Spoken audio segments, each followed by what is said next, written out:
हाँ जी, आज मैं एक बड़ी ज़बरदस्त चीज़ लेके आया हूँ। एक बहुत महान बहादुर योद्धा गुजरे हैं, तो उनके बारे में उनकी लाइफ की बायोग्राफी है, तो हमने कहा चले चेक करते हैं। ये सरदार बंदा सिंह बहादुर जी। उनका नाम ही बहादुर था। चेक करते हैं, बहादुरी के किस्से होंगे उनके सारे के सारे, वो पता चलेंगे। हाँ जी, सत श्री अकाल गेम चेंजर्स सक्सैस दा राह चैनल ਤੇ ਆਪ ਸਭ ਦਾ ਜੀ ਆਇਆਂ ਨੂੰ। ਉਹ ਜਗ੍ਹਾ ਜਿੱਥੇ ਸਿੱਖ ਕਮਿਊਨਿਟੀ ਇਨਸਪਾਇਰ ਹੋਣ ਲਈ ਆਉਂਦੀ ਹੈ। ਸਭ ਤੋਂ ਪਹਿਲਾਂ ਇੱਕ ਗੁੱਡ ਨਿਊਜ਼, ਤੁਹਾਡੇ ਸਭ ਦੇ ਪਿਆਰ ਤੇ ਸਪੋਰਟ ਦਾ ਸਦਕਾ ਆਪਣੇ ਚੈਨਲ सक्सेस ਦਾ ਰਾਹ ਨੇ 10000 ਸਬਸਕ੍ਰਾਈਬਰ ਦੇ ਮਾਈਲਸਟੋਨ ਨੂੰ ਪਾਰ ਕਰ ਲਿਆ ਹੈ। ਇਸ ਦੇ ਲਈ ਆਪ ਸਭ ਦਾ ਦਿਲ ਦੀਆਂ ਗਹਿਰਾਈਆਂ ਨਾਲ ਬਹੁਤ-ਬਹੁਤ ਧੰਨਵਾਦ। ਤੇ ਜੇ ਤੁਸੀਂ ਹਜੇ ਵੀ ਸਬਸਕ੍ਰਾਈਬ ਨਹੀਂ ਕੀਤਾ ਤਾਂ ਤੁਸੀਂ ਬਹੁਤ ਕੁਝ ਮਿਸ ਕਰ ਰਹੇ ਹੋ। ਹਾਂਜੀ, ਬਿਲਕੁਲ ਠੀਕ ਪੜਿਆ ਤੁਸੀਂ ਥੰਬਨੇਲ ਵਿੱਚ। ਅੱਜ ਗੱਲ ਕਰਾਂਗੇ ਪਹਿਲੇ ਸਿੱਖ ਰਾਜ ਦੀ ਸਿਰਜਣਾ ਕਰਨ ਵਾਲੇ ਮਹਾਨ ਜਰਨੈਲ ਬਾਬਾ ਬੰਦਾ ਸਿੰਘ ਜੀ ਬਹਾਦਰ ਦੀ।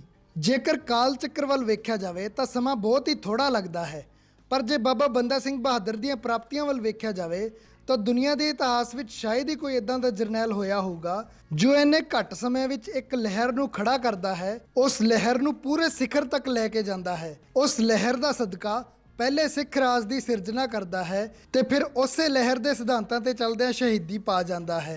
ਇੰਨੇ ਥੋੜੇ ਸਮੇਂ ਵਿੱਚ ਏਸ਼ੀਆ ਦੇ ਸਭ ਤੋਂ ਵੱਡੇ ਰਾਜ ਦੀਆਂ ਜੜ੍ਹਾਂ ਪੁੱਟ ਦੇਣਾ, ਬਿਲਕੁਲ ਉਹਨਾਂ ਦੀ ਹਿੱਕ ਦੇ ਉੱਤੇ ਸਿੱਖ ਰਾਜ ਦਾ ਪਰਚਮ ਚਲਾ ਦੇਣਾ, ਸੱਚਮੁੱਚ ਇੱਕ ਹੈਰਾਨ ਕਰ ਦੇਣ ਵਾਲੀ ਗੱਲ ਹੈ। ਬਾਬਾ ਬੰਦਾ ਸਿੰਘ ਜੀ ਬਹਾਦਰ ਬਾਰੇ ਜਿੰਨੇ ਵੀ ਸਿੱਕੇਬੰਦ ਸੋਰਸ ਯਾਨੀ ਕਿ ਐਥੈਂਟਿਕ ਮੈਨੂਸਕ੍ਰਿਪਟ ਸਾਨੂੰ ਮਿਲਦੀਆਂ ਹਨ, ਉਹ ਸਾਰੀਆਂ ਹੀ ਫਾਰਸੀ ਭਾਸ਼ਾ ਵਿੱਚ ਹਨ। ਬੇਸ਼ੱਕ ਫਾਰਸੀ ਭਾਸ਼ਾ ਵਿੱਚ ਲਿਖੀਆਂ ਲਿਖਤਾਂ ਵਿੱਚ ਬਾਬਾ ਬੰਦਾ ਸਿੰਘ ਜੀ ਬਹਾਦਰ ਬਾਰੇ ਕੁੱਤਾ, ਲਾਹਣਤੀ ਯਾਨੀ ਕਿ ਜਿੰਨੇ ਵੀ ਮਾੜੇ ਸ਼ਬਦ ਕਿਸੇ ਦੁਸ਼ਮਣ ਲਈ ਵਰਤੇ ਜਾ ਸਕਦੇ ਹਨ, ਖੁੱਲ੍ਹ ਕੇ ਵਰਤੇ ਗਏ ਹਨ। ਪਰ ਜੇ ਸਾਡੇ ਕੋਲ ਫਾਰਸੀ ਦੀਆਂ ਲਿਖਤਾਂ ਨਾ ਹੋਣ ਤਾਂ ਸਾਡੇ ਕੋਲ ਬਾਬਾ ਬੰਦਾ ਸਿੰਘ ਬਹਾਦਰ ਦਾ ਇਤਿਹਾਸ ਹੀ ਨਹੀਂ ਹੈ। ਜੇਕਰ ਸਾਨੂੰ ਇਤਿਹਾਸ ਦਾ ਕ੍ਰੋਨੋਗ੍ਰਾਫਿਕ ਫੇਸ ਯਾਨੀ ਕਿ ਤਰੀਕਬੱਧ ਇਤਿਹਾਸ ਚਾਹੀਦਾ ਹੈ ਤਾਂ ਸਾਨੂੰ ਮਜਬੂਰੀ ਵਿੱਚ ਫਾਰਸੀ ਲਿਖਤਾਂ ਵੱਲ ਜਾਣਾ ਹੀ ਪੈਂਦਾ ਹੈ। ਇਹਨਾਂ ਫਾਰਸੀ ਲਿਖਤਾਂ ਨੂੰ ਛਾਣ ਕੇ ਗੁਰਮੁਖੀ ਲਿਪੀ ਵਿੱਚ ਅਦਬ ਸਤਿਕਾਰ ਨਾਲ ਕੌਮ ਦੇ ਸਾਹਮਣੇ ਪੇਸ਼ ਕਰਨ ਦਾ ਮਾਣ ਪਦਮ ਵਿਭੂਸ਼ਣ ਸਨਮਾਨਿਤ ਡਾਕਟਰ ਗੰਡਾ ਸਿੰਘ ਜੀ ਹੁਣਾਂ ਨੂੰ ਜਾਂਦਾ ਹੈ।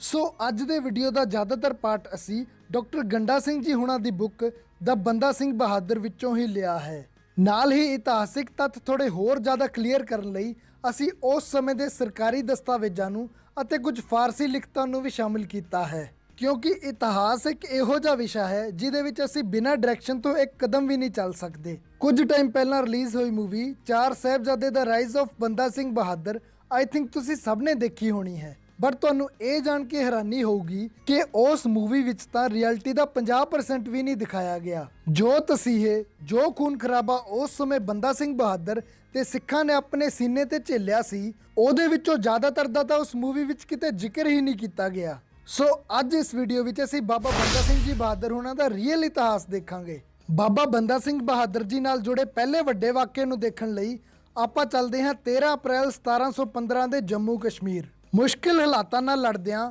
ਬਾਬਾ ਬੰਦਾ ਸਿੰਘ ਬਹਾਦਰ ਅਤੇ ਉਹਨਾਂ ਦੇ 350 ਸਿੰਘ ਵਿਕਾਸ ਨੰਗਲ ਦੀ ਗੜੀ ਵਿੱਚ ਆ ਕੇ ਸ਼ਰਨ ਲੈਂਦੇ ਹਨ।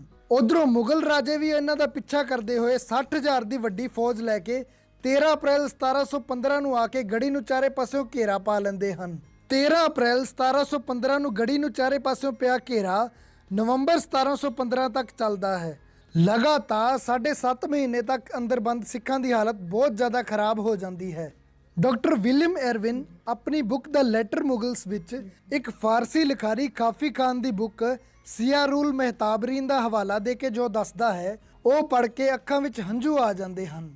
ਉਹ ਦੱਸਦੇ ਹੈ ਕਿ ਸਿੱਖਾਂ ਕੋਲ ਰਾਸ਼ਨ ਮੁੱਕ ਗਿਆ, ਉਹਨਾਂ ਰੁੱਖਾਂ ਦੇ ਪੱਤੇ ਖਾਧੇ, ਜਦੋਂ ਪੱਤੇ ਵੀ ਮੁੱਕ ਗਏ ਉਹਨਾਂ ਰੁੱਖਾਂ ਦੀਆਂ ਛਿੱਲਾਂ ਵੀ ਲਾ ਕੇ ਖਾ ਲੀਆਂ, ਜਦੋਂ ਛਿੱਲਾਂ ਵੀ ਮੁੱਕ ਗਈਆਂ ਉਹਨਾਂ ਗੜੀ ਦਾ ਘਾਹ ਵੀ ਵੱਢ ਕੇ ਖਾ ਲਿਆ, ਤੇ ਜਦੋਂ ਘਾਹ ਵੀ ਮੁੱਕ ਗਿਆ ਉਦੋਂ ਉਹਨਾਂ ਦੇ ਘੋੜੇ ਭੁੱਖ ਨਾਲ ਮਰ ਰਹੇ ਸਨ, ਉਹਨਾਂ ਘੋੜਿਆਂ ਦਾ ਮਾਸ ਵੀ ਲਾ ਕੇ ਖਾ ਲਿਆ। ਡਾਕਟਰ ਸੋਹਣ ਸਿੰਘ ਜੀ ਆਪਣੀ ਬੁੱਕ ਬੰਦਾ ਦਾ ਬਰੇਵ ਵਿੱਚ ਇੱਕ ਮੁਸਲਿਮ ਇਤਿਹਾਸਕਾਰ ਦਾ ਹਵਾਲਾ ਦੇ ਕੇ ਇੱਕ ਘਟਨਾ ਬਿਆਨ ਕਰਦੇ ਹਨ।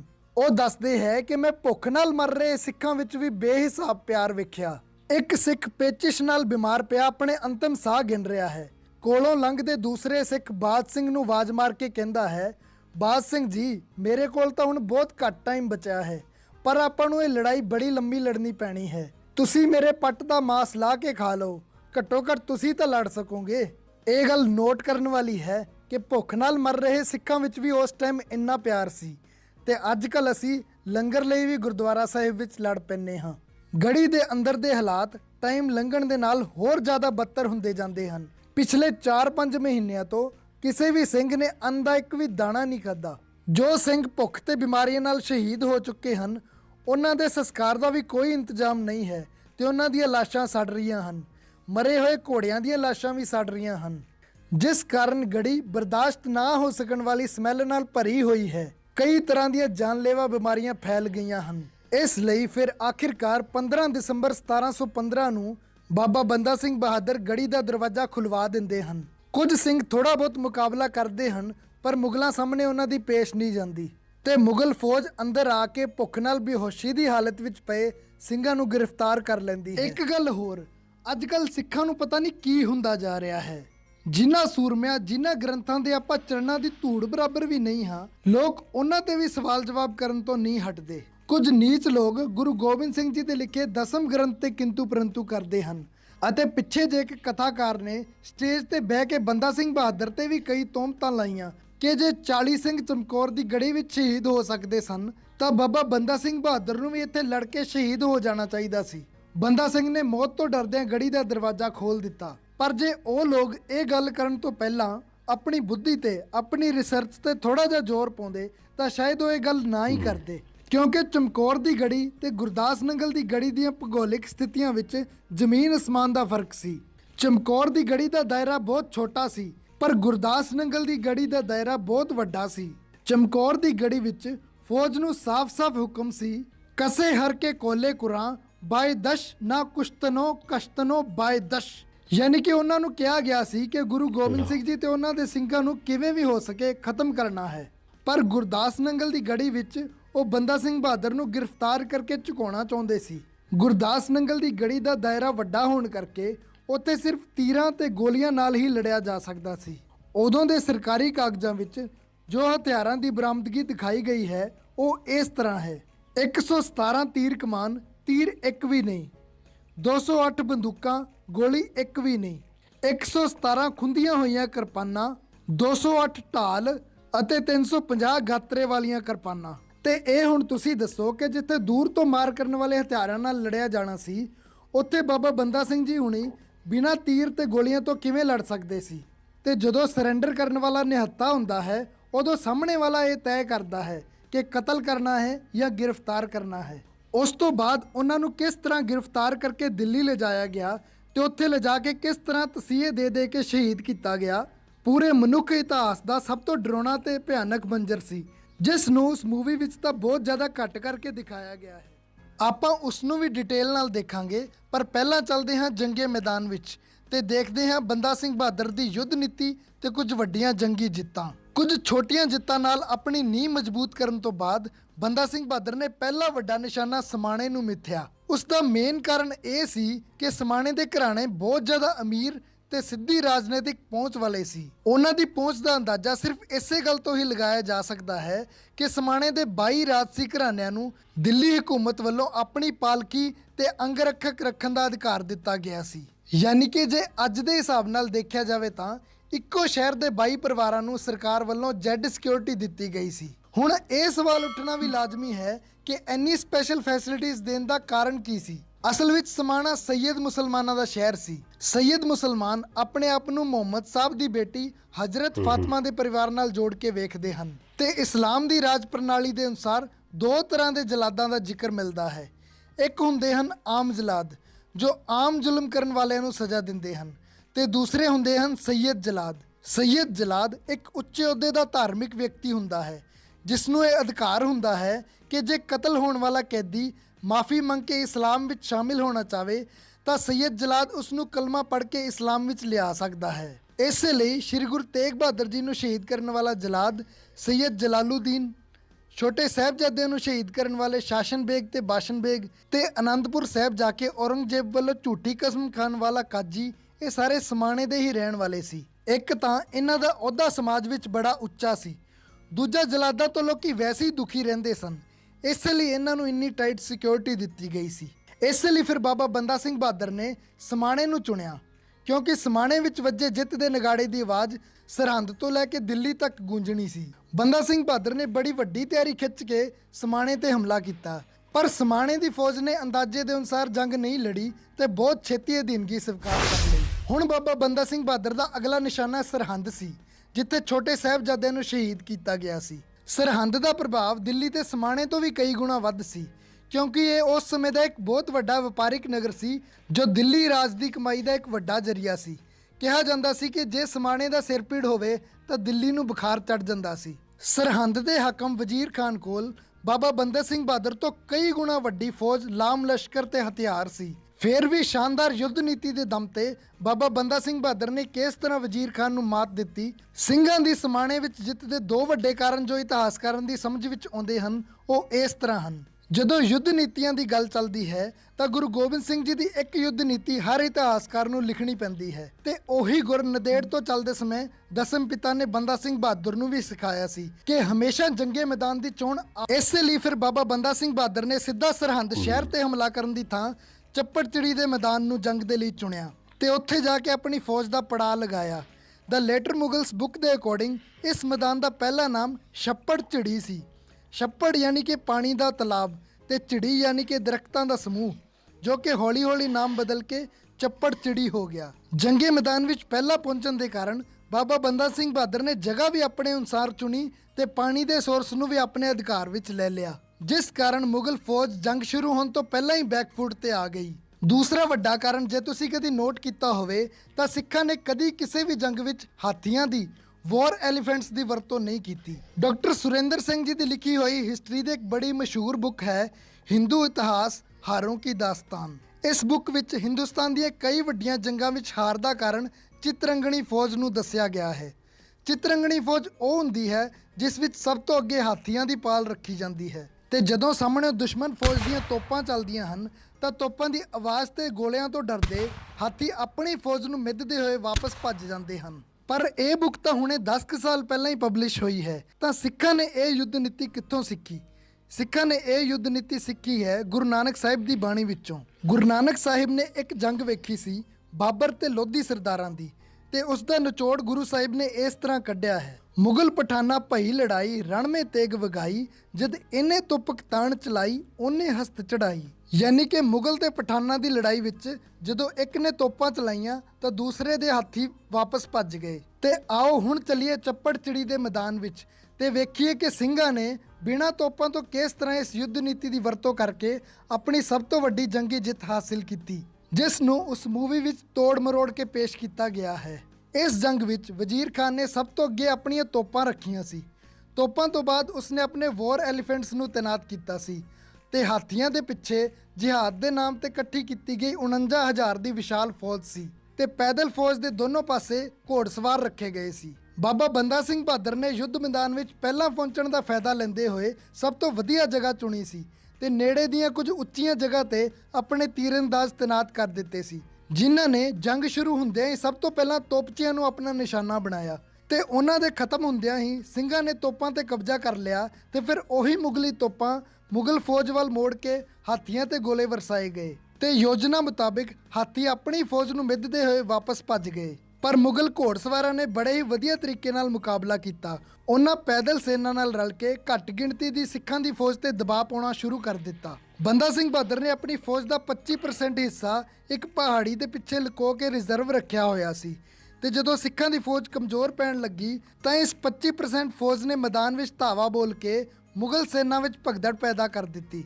ਇਸੇ ਦੌਰਾਨ ਵਜ਼ੀਰ ਖਾਨ ਤੇ ਉਸਦੇ ਕੁਝ ਮੁੱਖ ਜਰਨੈਲ ਮਾਰੇ ਗਏ, ਜਿਸ ਕਾਰਨ ਮੁਗਲ ਫੌਜ ਦੇ ਪੈਰ ਉਖੜਨੇ ਸ਼ੁਰੂ ਹੋ ਗਏ ਤੇ ਉਹ ਵਾਪਸ ਭੱਜਣ ਲੱਗ ਪਏ ਤੇ ਸਿੰਘਾਂ ਨੇ ਸਰਹੰਦ ਨੂੰ ਫਤਿਹ ਕਰਕੇ ਆਪਣੀ ਸਭ ਤੋਂ ਵੱਡੀ ਜੰਗੀ ਜਿੱਤ ਹਾਸਿਲ ਕੀਤੀ। ਹੁਣ ਆਪਾਂ ਵਾਪਸ ਚੱਲਦੇ ਹਾਂ ਉਸੇ ਭਿਆਨਕ ਮੰਜ਼ਰ ਵੱਲ, ਜਿਸ ਦਾ ਜ਼ਿਕਰ ਮਾਤਰ ਹੀ ਕਿਸੇ ਦਾ ਵੀ ਦਿਲ ਦਹਿਲਾਉਣ ਲਈ ਕਾਫੀ ਹੈ। 15 ਦਸੰਬਰ 1715 ਨੂੰ ਬਾਬਾ ਬੰਦਾ ਸਿੰਘ ਬਹਾਦਰ ਨੂੰ ਗ੍ਰਿਫਤਾਰ ਕਰਨ ਤੋਂ ਬਾਅਦ ਜੰਮੂ ਦਾ ਹਾਕਮ ਦਿੱਲੀ ਵੱਲ ਇੱਕ ਚਿੱਠੀ ਲਿਖਦਾ ਹੈ ਕਿ ਬੰਦਾ ਸਿੰਘ ਬਹਾਦਰ ਨੂੰ ਫੜ ਲਿਆ ਗਿਆ ਹੈ, ਹੁਣ ਇਸ ਦਾ ਕੀ ਕੀਤਾ ਜਾਵੇ। ਜਿੱਥੇ ਫੜਿਆ ਹੈ ਉੱਥੇ ਹੀ ਕਤਲ ਕਰ ਦਿੱਤਾ ਜਾਵੇ ਕਿ ਦਿੱਲੀ ਲਿਆ ਕੇ ਕਤਲ ਕੀਤਾ ਜਾਵੇ। ਜਦੋਂ ਦਿੱਲੀ ਦੇ ਬਾਦਸ਼ਾਹ ਫਰਖਸ਼ੀਰ ਨੂੰ ਇਹ ਖਬਰ ਮਿਲਦੀ ਹੈ ਕਿ ਉਸ ਦਾ ਸਭ ਤੋਂ ਵੱਡਾ ਦੁਸ਼ਮਣ ਫੜਿਆ ਗਿਆ ਹੈ ਤਾਂ ਉਹ ਖੁਸ਼ ਹੋ ਕੇ ਹਾਥੀ ਤੇ ਬਹਿ ਕੇ ਦਿੱਲੀ ਦੇ ਬਾਜ਼ਾਰਾਂ ਵਿੱਚ ਸੋਨੇ ਦੇ ਸਿੱਕਿਆਂ ਦੀ ਵਰਖਾ ਕਰਦਾ ਹੈ ਅਤੇ ਅੱਲਾ ਦਾ ਸ਼ੁਕਰ ਕਰਨ ਲਈ ਉਸ ਦਿਨ 2 ਨਮਾਜ਼ਾਂ ਵੱਧ ਪੜਦਾ ਹੈ। ਵਾਪਸ ਸੁਨੇਹਾ ਭੇਜਦਾ ਹੈ ਕਿ ਬੰਦਾ ਸਿੰਘ ਬਹਾਦਰ ਨੂੰ ਤੁਰੰਤ ਦਿੱਲੀ ਪੇਸ਼ ਕੀਤਾ ਜਾਵੇ। ਸੋ ਹੁਕਮਾਂ ਅਨੁਸਾਰ ਬਾਬਾ ਬੰਦਾ ਸਿੰਘ ਬਹਾਦਰ ਤੇ 350 ਸਿੰਘਾਂ ਨੂੰ ਸਰਹੰਦ ਦੇ ਰਾਹ ਦਿੱਲੀ ਲਿਜਾਣ ਦਾ ਸਫ਼ਰ ਸ਼ੁਰੂ ਕਰ ਦਿੱਤਾ ਜਾਂਦਾ ਹੈ। ਪਰ ਜਦੋਂ ਇਹ ਕਾਫਲਾ ਸਰਹੰਦ ਪਹੁੰਚਦਾ ਹੈ ਤਾਂ ਸਰਹੰਦ ਦਾ ਹਾਕਮ ਕਮਰੂਦੀਨ ਮੀਰ ਆਤਸ਼ ਜੰਮੂ ਦੇ ਹਾਕਮ ਜ਼ਕਰੀਆ ਖਾਨ ਨੂੰ ਕਹਿੰਦਾ ਹੈ ਕਿ ਭਾਵੇਂ ਤੂੰ ਫਰਕਸ਼ੀਰ ਦਾ ਸਭ ਤੋਂ ਵੱਡਾ ਦੁਸ਼ਮਣ ਫੜ ਕੇ ਦਿੱਲੀ ਲਿਜਾ ਰਿਹਾ ਹੈ, ਪਰ ਪੈਣੀਆਂ ਤੈਨੂੰ ਗਏ ਨੂੰ ਲਾਹਣਤਾਂ ਹੀ ਨੇ। ਕੀ ਕਹੇਗਾ ਜਾ ਕੇ ਕਿ 60,000 ਦੀ ਫੌਜ ਲੈ ਕੇ 8 ਮਹੀਨੇ ਤੱਕ ਘੇਰਾ ਪਾਈ ਬੈਠਾ ਰਿਹਾ ਤੇ ਅੰਦਰ ਲੜਨ ਵਾਲੇ ਕੌਣ ਸੀ? ਆਹ 350 ਸਿੰਘ ਜਿਨ੍ਹਾਂ ਕੋਲ ਖਾਣ ਦੇ ਲਈ ਰੋਟੀ ਨਹੀਂ, ਪੀਣ ਦੇ ਲਈ ਪਾਣੀ ਨਹੀਂ, ਲੜਨ ਦੇ ਲਈ ਹਥਿਆਰ ਤੱਕ ਨਹੀਂ। ਅੱਗੋਂ ਜ਼ਕਰੀਆ ਖਾਨ ਪੁੱਛਦਾ ਹੈ ਕਿ ਫਿਰ ਕੀ ਕੀਤਾ ਜਾਵੇ? ਕਹਿੰਦਾ ਸਿੱਖਾਂ ਦੀ ਗਿਣਤੀ ਵਧਾਈ ਜਾਵੇ। ਉਸੇ ਸਮੇਂ ਇੱਕ ਹੁਕਮ ਜਾਰੀ ਕੀਤਾ ਗਿਆ, ਨਾਨਕ ਪ੍ਰਸਤਾਬਾ ਬੇਅੰਤ ਬਾ ਕਤਲ ਰਸਾਨੰਦ, ਯਾਨੀ ਕਿ ਜਿੱਥੇ ਕਿਤੇ ਵੀ ਗੁਰੂ ਨਾਨਕ ਨੂੰ ਮੰਨਣ ਵਾਲਾ ਸਿੱਖ ਦਿਖੇ ਉਸ ਨੂੰ ਕਤਲ ਕਰ ਦਿੱਤਾ ਜਾਵੇ। ਇਸ ਤੋਂ ਬਾਅਦ ਉਹ ਖੂਨੀ ਖੇਡ ਸ਼ੁਰੂ ਹੋਇਆ ਜਿਸ ਵਿੱਚ ਕੁਝ ਘੰਟਿਆਂ ਵਿੱਚ ਹੀ ਜਲਿਆਂਵਾਲਾ ਬਾਗ ਕਾਂਡ ਤੇ ਦਿੱਲੀ ਦੇ ਸਿੱਖ ਦੰਗਿਆਂ ਤੋਂ ਵੀ ਕਈ ਗੁਣਾ ਵੱਧ ਸਿੱਖਾਂ ਨੂੰ ਕਤਲ ਕਰ ਦਿੱਤਾ ਗਿਆ। ਖੇਤਾਂ ਵਿੱਚ ਕੰਮ ਕਰ ਰਹੇ, ਘਰਾਂ ਵਿੱਚ ਸ਼ਾਂਤੀ ਨਾਲ ਬੈਠੇ ਸਿੱਖਾਂ ਨੂੰ ਵੀ ਫੜ ਕੇ ਕਤਲ ਕਰ ਦਿੱਤਾ ਗਿਆ। ਇੱਥੋਂ ਤੱਕ ਕਿ ਸਿੱਖ ਬੀਬੀਆਂ ਦੇ ਸਿਰ ਵੀ ਕੱਟ ਕੇ ਨੇਜਿਆਂ ਤੇ ਟੰਗ ਦਿੱਤੇ ਗਏ ਤਾਂ ਜੋ ਇਹ ਲੱਗੇ ਕਿ ਸਿੱਖ ਨੌਜਵਾਨਾਂ ਦੇ ਹੀ ਸੀਸ ਹਨ। ਇਸ ਤੋਂ ਬਾਅਦ ਇਹ ਕਾਫਲਾ ਇੱਕ ਵਾਰ ਫੇਰ ਦਿੱਲੀ ਵੱਲ ਰਵਾਨਾ ਹੋਇਆ, ਪਰ ਹੁਣ ਇਹ ਕਾਫਲਾ ਮਨੁੱਖ ਇਤਿਹਾਸ ਦੇ ਸਭ ਤੋਂ ਬੇਰਹਿਮੀ ਭਰੇ ਤੇ ਖੂਨੀ ਮੰਜ਼ਰ ਵਿੱਚ ਬਦਲ ਗਿਆ ਸੀ।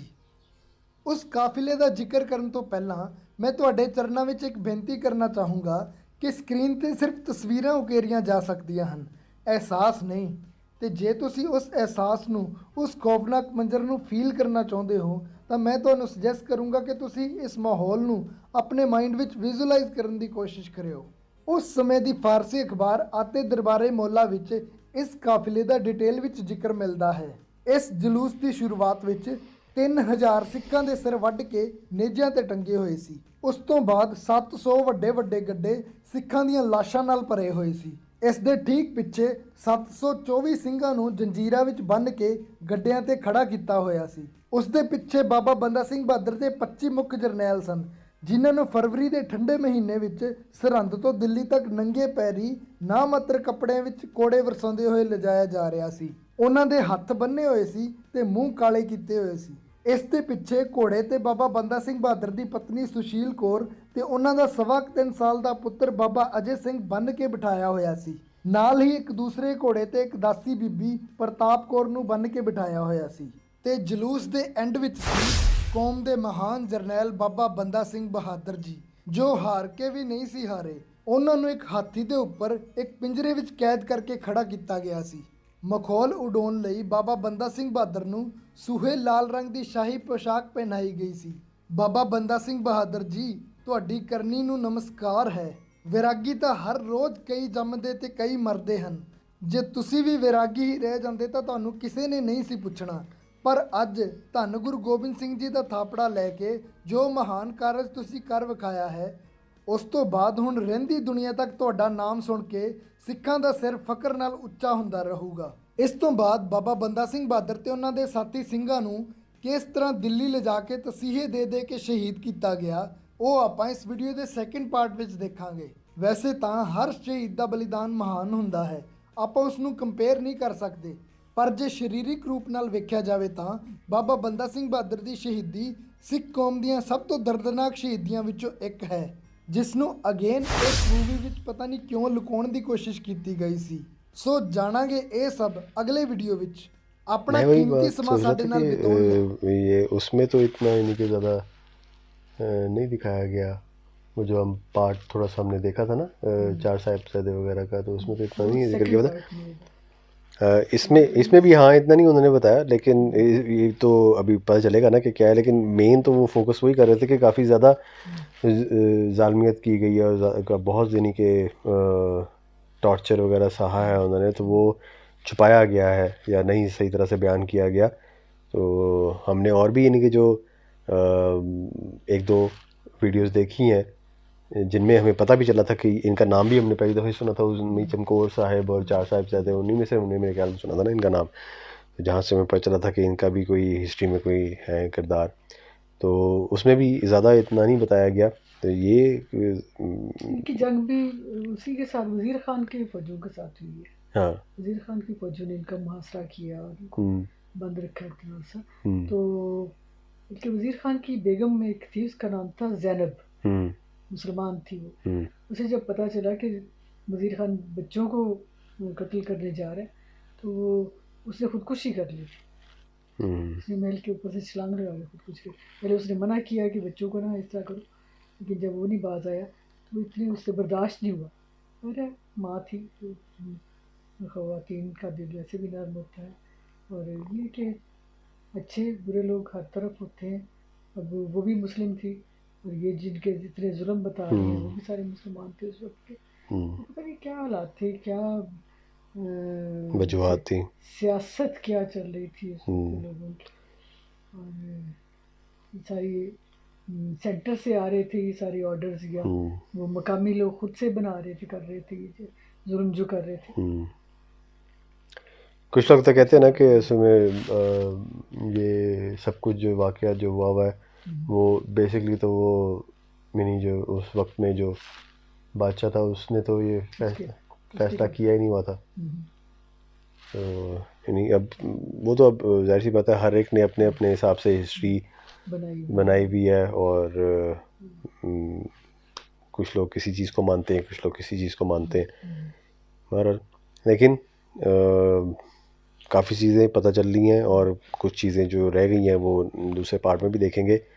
और बहादुरों के नाम तो फिर सारे इसमें रहेंगे दुनिया में। चले, बहुत सारी चीज़ें पता चली हैं, और एक नए बिल्कुल ही किरदार जो कि बंदा सिंह बहादुर जी, जिनका हिस्ट्री में बड़ा नाम है, तो ख़ास तौर पे सिखों के लिए उन्होंने बड़ा यानी कि उनका एक मकाम है, उनका कुर्बानी है उनकी। और अगला पार्ट देखेंगे तो फिर हाँ, फिर काफ़ी हद तक पता चलेगा। तो जी, ये था पहला पार्ट, सरदार बंदा सिंह बहादुर, उनकी बायोग्राफ़ी है। तो हमें तो बहुत अच्छा लगा है, बड़ी डिटेल में उन्होंने काफ़ी रिसर्च करके कुछ ऐसी चीज़ें जो कि कई जगहों पे नहीं लिखी गई भी, वो जिस तरह उन्होंने बयान भी किया, उन्होंने बताया भी है कि जो फ़ारसी में ही सिर्फ़ और सिर्फ उनकी तहरीरों में ही वहीं पे ही सिर्फ वो है, तो वहाँ से लेनी पड़ी उनको। हत्ता कि उनको ज़्यादातर तो बुरा ही कहा गया, लेकिन फिर भी उनके बारे में जो जितना भी ट्रांसक्रिप्ट्स हैं वो उनके बगैर यानी नामुमकिन था कि वो इनके पूरी तरह से बना सकते या पता कर सकते। तो ये भी वैसे चाहिए तो था कि जैसे यानी कि अब सिख इतिहास में इनका बड़ा किरदार रहा है, तो ये सिखों को चाहिए था कि वो अपने जितने भी ये हीरोज़ हैं उनको चाहिए था कि वो कंपाइल करें उनको।